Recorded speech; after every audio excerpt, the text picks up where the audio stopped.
time now for the real world with Lee Anderson, who you just heard.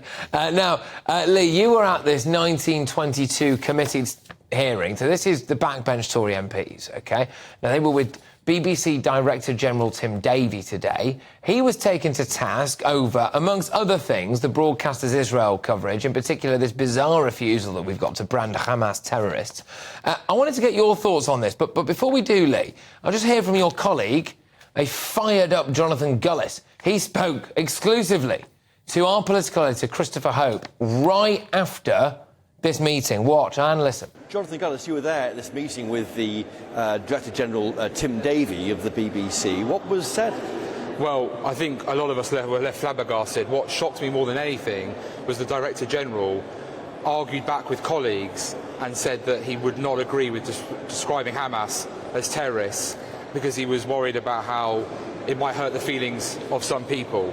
Now, to me, this is mind-boggling. Everyone knows that Hamas is a terrorist organisation. It's a prescribed terrorist organisation here in this country. Every other news agency, like the great GBNews, also considers this to be a terrorist organisation. Even the Palestinian Authority, the PLO, understand that Hamas are not representing the Palestinian people and are a terrorist organisation. So what on earth the Director General thinks is going on, I don't know, but he is so far out of touch with the people of this great country, and particularly the Jewish community, not just here but around the world. He's brought shame upon this institution and has made the case why now more than ever the British taxpayer should have to continue paying the teletax. Robert Jenrick said that trust within the Jewish community is an all-time low within the BBC now because of this idea of not describing Hamas as terrorists. Stephen Crabb rightly raising that the BBC jumping to the gun and putting on their website that it was Israel who allegedly attacked the hospital in Gaza, when actually that was information from the Hamas Health Ministry. You know, they were flabbergasting example after example, and yet the Director General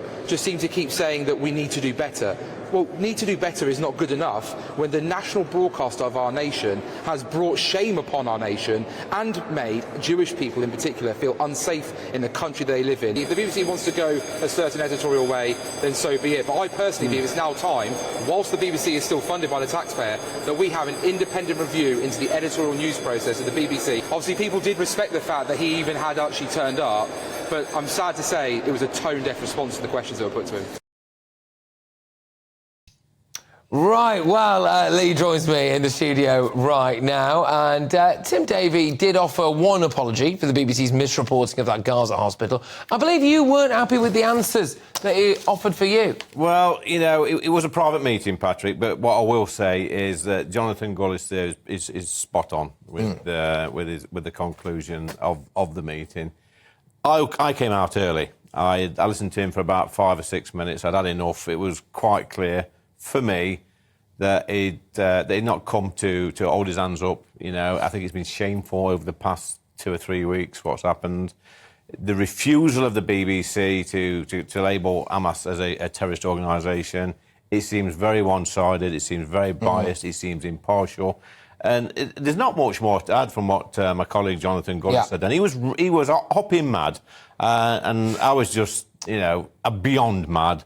I've had a big beef with this Davie chap, since he got the job. You know, when he first started, he actually said that equality and diversity was mission critical in the BBC. That was his big project. So I look back over the past 70 years, we've always had a white middle-aged man in charge of the BBC. So I wrote to him and told him to resign and give it to somebody of a different colour skin. I'm still waiting for a response. Yeah, I imagine you'll be waiting a long time, actually. There we go. But a BBC spokesperson has said to us, our starting point is always impartiality, and we take that incredibly seriously. In amongst thousands of hours of news broadcasting, there will always be some errors. Where we do get things wrong, we always hold up our hands, as we did this week when one of our correspondents was wrong to speculate, along with others, about the cause of the Al Ali hospital explosion. Right, OK. Lee, other stories are in town. Migrant hotels, they're finally about to close, apparently, after the Immigration Minister, Robert Jenrick, announced that the first 50 contracts would, quote, be exited by the end of January. The shift in focus to cheaper alternatives. We're going to have motels, apparently, military bases, floating barges. I'm not sure they're that much cheaper, to be fair. But speaking to LBC earlier today, Jenrick blasted Britain's addiction to luxury hotels as a way of housing the migrants who've just come over the channel. So let's take a little look, shall we, and listen. In some instances, these folk were put in 4-star hotels, Minister. I know it wasn't on your watch, but how did that happen? Well, I think it was as a result of the very large numbers crossing, but you're absolutely right to say that that's unacceptable, and taxpayers are, look on that aghast, and it does make the UK, a bit of a laughing stock. Are we a laughing stock? Are we a laughing stock? Well, I mean, I think Robert there, to be fair to Robert Jenrick, he's been doing this job for a year now, and he's been, for me, a breath of fresh air. He's really took the ball by the horns. And yes, people have been laughing at us. Let's be honest, these young men, and they are young men, and I keep saying it, Patrick, they are not, for me, the vast majority are not genuine asylum seekers. They are economic migrants abusing our system, making us a laughing stock.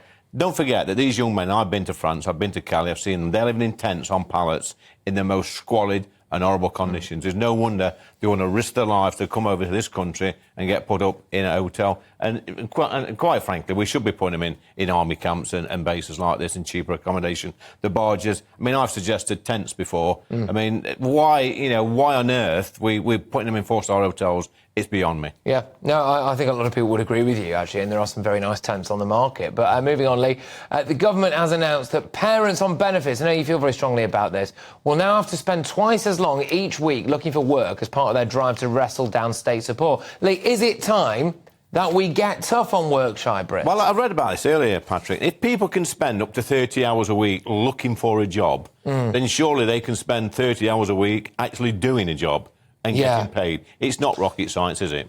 No, we do keep hearing about the need to employ cheap foreign labour because clearly, they say, Brits don't want to work. But there obviously are jobs out there. I mean, there clearly are. If we're having to outsource some of these jobs to, Bulgarians with no qualifications, then clearly we could have Brits doing those jobs. So it's not a question of there being no work. There's a million vacancies in this country, Patrick, and we always have had in this country like a hardcore unemployment figure. There's people that just refuse to go to work, and it winds me up. And it winds my constituents up. They go to work, they get up early in the morning, they're doing a shift, they're paying their taxes, and then they see, the odd people in the street who refuse to go to work, refuse to contribute towards society, refuse to have a stake in society. It winds them up. It's not fair. We need to get these people to work. Especially in the middle of the cost of living crisis at the moment, the highest tax burden since the war. I think more so than ever, people are looking at it and going, what are my taxes going towards? And maybe now